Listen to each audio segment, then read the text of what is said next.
Hi, I'm Clarke from Craftsuprint.com with another edition of Cup.TV, and today what I've got to show you are my 3D animated snowballs. These are really fun.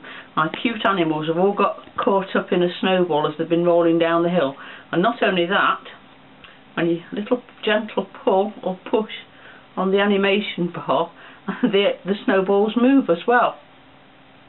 They make a lovely big card, and they stand up quite easily with my the construction at the side.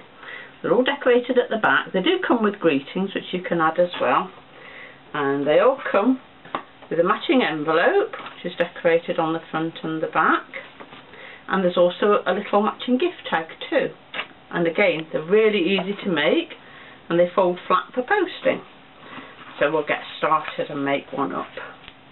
First of all, you need to print out all the sheets. Sheets 1 to 4 need printing onto cardstock or photo paper. In this case, I've used photo paper. And sheet 1 would be the front of your card. And I also put the design on the front of the card. This will get covered by the animation, but if at any time you wanted to make it without the animators, then you could, because the design's already there. And you get the back of the card, you get the decoupage, and you get the little gift card as well, and like I said, the greetings. We've got a few more greetings on this sheet, another piece of decoupage. You've got the animation bits as well, and then you've got 2 sheets for the envelope.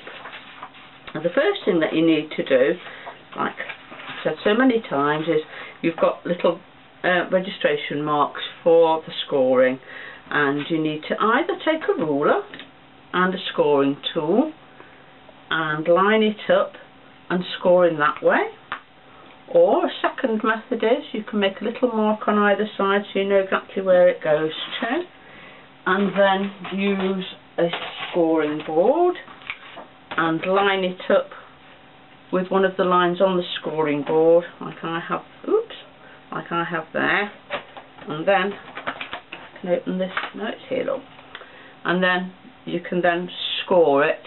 My printer takes the card in not on a slightly wonky angle, so I always suggest that you line it up, and then you can just run it through the channel.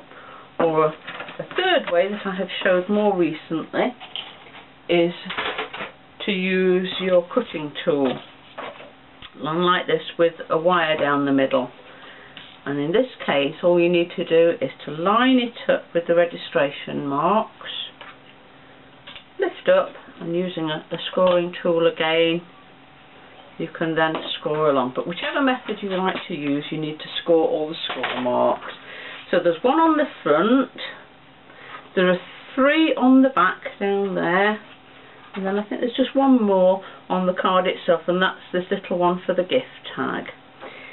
If you're using the method using the cutter with the envelope, then be careful because these are printed onto paper, and your scoring tool can go through the paper, so just do it lightly on the score lines on those. The next thing you need to do is to cut it out, and once you've cut it out, if I can find the right sheet, on this one here, the plain one, you've got some cutting marks here, and they're little slots. So you'll need a ruler and a knife, and you need to cut both sides of the slot. It's not just a line you need to cut out. So if you cut out one side, I like to turn it round because I like to be able to see the line that I'm cutting. I turn it round and keep the line to the right of me, and then cut the other side to the end. And then if I take the knife on the other angle, and then as you can see, if I can lift it up, you can take that little slot out, and if I put my knife through it, you'll see we've got a slot there, and you've got 2 more here. You've also got holes to punch here, here and here, and they're marked A and B. And the next thing you need to do is to cut it all out, which I have of course already done. So here we are. We'll start off with the back of the card, I think, and we've got the 3 lines scored at the bottom. So you need to fold up on the first one and using a bone folder, with a good sharp crease on it, and then down on the next one. I'll do it upside down so you can see what I'm doing. I'm going to use my knife against this, not knife, I'm going to use my ruler against this one, just to make sure that I get it exact, and then I'm going to push up with my bone folder against it, because sometimes the lines seem to, the score lines seem to skew a little bit, and you do want them to be straight, especially when you're doing this third one, which is the small glue flap. And you just see the edge of my line there, and push up on that one, and then just going to give a sharp crease on that one as well. I've still managed to get it skewed, and if you take a little more time than I'm doing, then you should be alright. There, I've sorted it. And then you've, on the front of the card, you've got one at the top, and you need to do exactly the same. So again, I'm going to use my ruler, and hopefully this time I won't get it skewed. And press it down. Now then. So we've got the front here, and we've got the back here. The back, as you can see, now we've done that, it's sort of like got a W shape to it. So I'm going to place them with the top edge to the top edge on my cutting mat here. And I'm going to take my trusty, put her on a sticky tapey thing, and on the flap that is on the front, I'm going to add tape to the top. I'm going to add quite a bit of tape actually, because this is what's going to hold the card together. And you're going to have to excuse my sticky tape putter on the thingy, because as I said in my last video, I made a mess up of putting the tape back into it. Hopefully I'll have worked out how to do it better than that soon. So what I'm going to do now is line up the top of the back and the top of the front there. And I'm just going to push over the flap with the tape on it, sticky tape, and stick it down. And use my bone folder to make sure it's all adhered correctly. Now I've managed to get a bit of glue sticking out at the end, so I'm just going to rub that off. Otherwise, when I fold the card down, the front's going to stick to the back, which isn't going to be quite so good.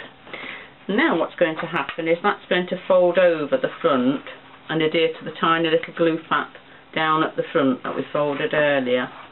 So I'm going to add double-sided tape to this little flap here as well. Let's see if I can manage it better this time. Ooh, that went on alright.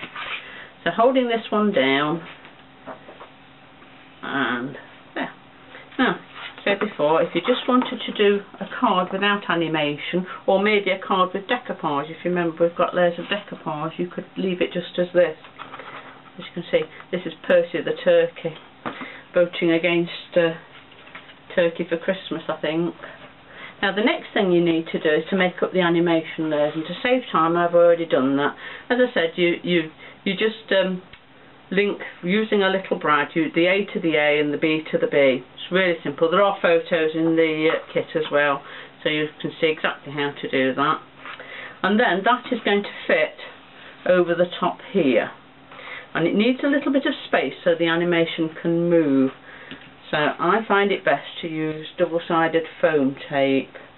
So I'm going to use my sticky scissors to cut, and you need it out of the way of the animation bars. So if you put it into the four corners, and it's much easier to put it onto the front of the card rather than onto the back of the piece that we're going to add, because you can see exactly where it's going to go here. And the third piece in this corner, and one more. You can put more on, but as I say, just make sure that it doesn't interfere with the movement. And then the hardest bit, I think, taking the backing off. There we go. And the last two.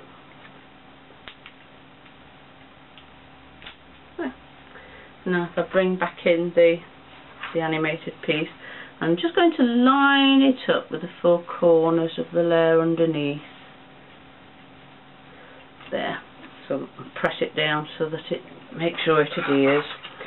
And then you've got the the snowball. And when I put the brad in on this piece, I like the prongs to be uppermost, so that it's as flat as it can be. Pardon me. And then you need to add double-sided tape to this. Try not to get it over the little animation bar, because otherwise it's not going to move. Now, let's see if I can do it with the sticky tape putter on a thingy. I would normally use a little bit of thin double-sided tape. Well, that seems to have worked, to be quite honest. Now, making sure that the bar is upright, and this one is level across there. Take this and put it in whatever angle you want it to be. I'm going to put it almost upright, I think, and then press it into place just to make sure that it's on. And there, that one will move quite nicely. It's all stuck in his snowball, isn't it? But then you've also got the pardon me, you've got the decoupage of his head as well, and I think I'm going to shape that a little bit using my scissors. So perhaps on the board, just going to curl it just slightly. It looks more natural there. And I'm going to use silicone glue as well, I think. And because again I know exactly where it's going to go, I'm going to put this directly onto the front of the card. And I'm only going to put a few bits. You might want to put more on. And there, and I'm going to put one bit at the very end of his pom-pom. And then I'm going to add his hat on as well, and his face. There we go. And that's the card. Oops. Open the base out. That's the card just about finished. I've just realised I've forgotten to put the greetings on the back. We'll see if I can do that now without messing it up. I'm going to add a bit of double-sided tape. I'm not going to lay it down because that's going to stick now, isn't it? I'm going to stick these up here like this. There are a number of greetings in the kit, so you can choose to put them on or not. It's entirely up to you, and there's plenty of space to write your greetings too. Then we've got the little gift card, and that is simplicity itself. You've already scored it, so it just needs cutting in half and folding. And there you've got the little matching gift card. And then there's just the envelope. And this is in two pieces, so let's move that slightly. You need to put the top and the bottom, top and the back together at the bottom, I should have said. There we go, line them up there. And I've already creased these, and add double-sided tape to the glue flap. There we go. And just like we did with the card itself, you just flip it over into place there like that. Now then, where did the sellotape go? There it is, I found it. And I'm going to add a piece of sellotape over that, because this edge here can catch on your card when you're putting it in the envelope. So by putting a piece of sellotape over it, it just stops the card from catching it. There. It also helps strengthen the join. The next thing to do is to fold in the little flaps here, making sure they're flat, and then add double-sided tape down the flaps.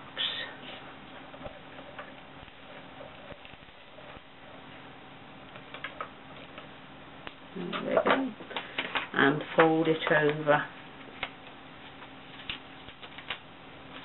Now, I've managed to get it at an angle here because I've not taken enough time on it. And I've got my double-sided tape all in. I'm getting in a right mess today, aren't I? But even so, it's alright. And the top flap folds over. And there we've got an envelope to match it too. There are lots of these on the website, and there are lots of others of my animated cards as well. This is just the latest in the sorts of animated cards that I've done that are on there. I hope you like them, and we'll just animate them again, shall we, because I find these just so cute. Just make sure his little arm is over the bar, otherwise it captures. There we go, and there he is. And again with the penguin. Can you just imagine children's faces when they open their cards and they've got cards where they actually move? They're so cute, aren't they?